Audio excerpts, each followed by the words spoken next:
Yo, what's up, fellow woodworkers? This is DT coming at you live from the shop today. I got a new tool to show you. I know you all thinking, what? Is this hip-hop woodworking? Too good to be true, right? No, I want to show you a new tool today. I'm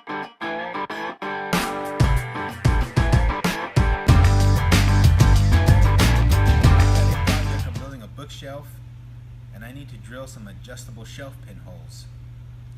And to do that, you got to be able to drill holes that are spaced exactly the same distance apart all the way up the side of the cabinet on all four corners of the cabinet inside. And there's a couple jigs to do that, and one that's on the market is a jig like this. It's a plexiglass plate with some holes drilled in it. It's got a rail on this side, and it's got a bit that is in a spring-loaded housing. And you just insert that housing into one of those holes, turn the drill on, and push the bit down, and it'll punch a hole for you. Works pretty good.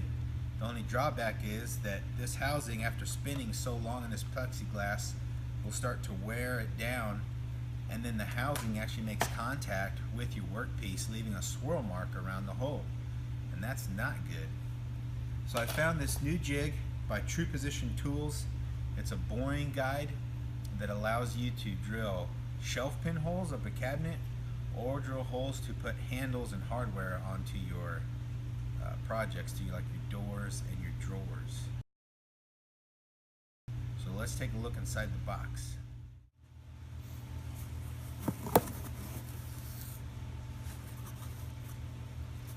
Alright, inside the box we've got a set of instructions. It's really good, real simple.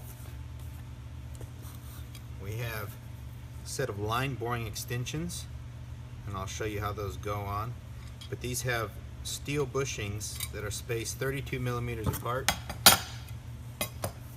We have the T-square. This is marked out in millimeters and inches, and this is what all the attachments go onto. This is the fence or the top stop, which registers against your workpiece, and it positions this jig wherever you need it to be on that. Then we have a sliding in stop.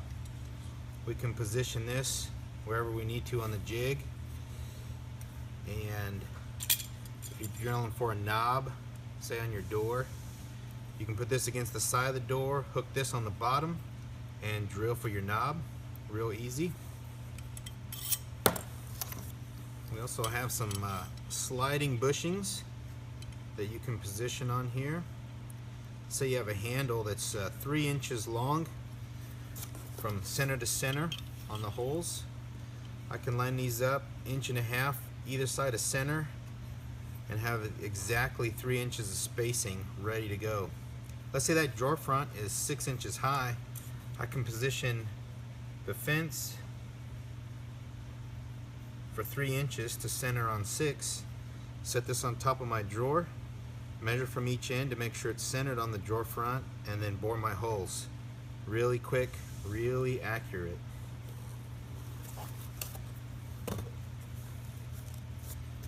Now let's look at the line boring extensions.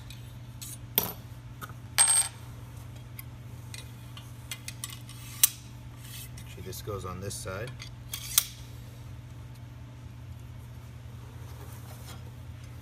Just slide it all the way till it touches the T and tighten it down. It's ready to go.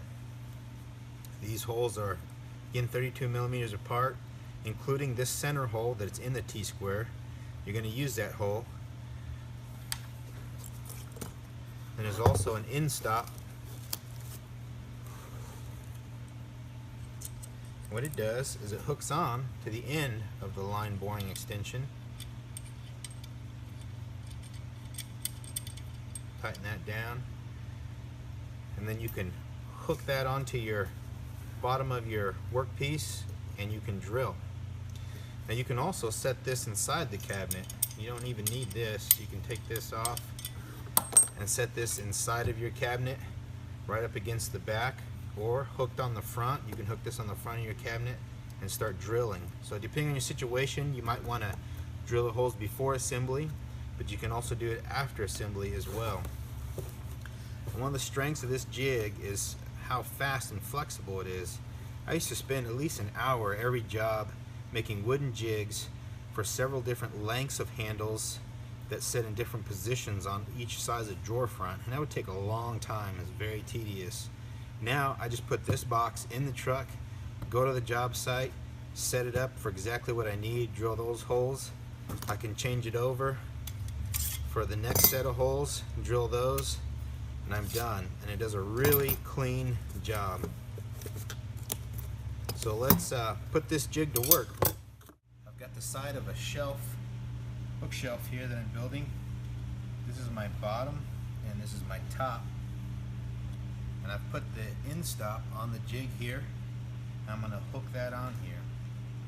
A few other things I've done is I've taped off the holes that I don't want to use.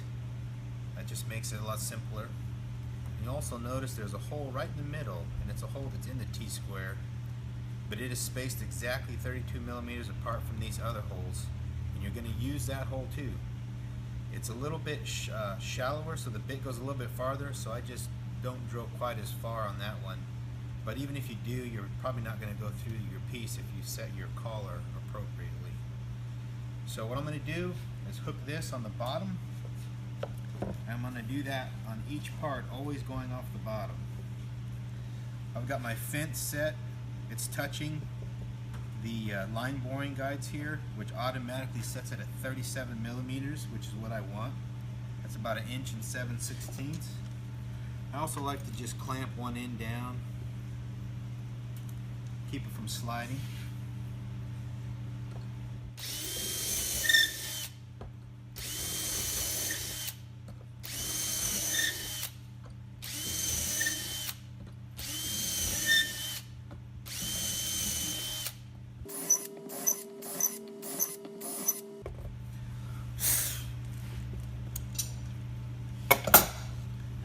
Flips over to the other side.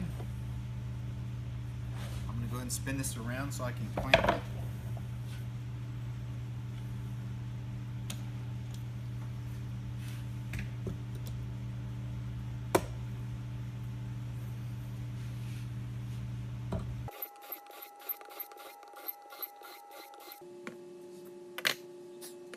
There you have it. The side of a bookshelf ready for adjustable shelves. The great thing about this jig is that it's fast, it's accurate, and it's very durable. There's another jig on the market that's made from metal, but it only does shelf holes. This one can be changed over to do handles and knobs on cabinet doors and drawers really quickly, and it helps you get your job done faster. And it's just a really simple tool. It does its job really well, and I can't recommend it enough.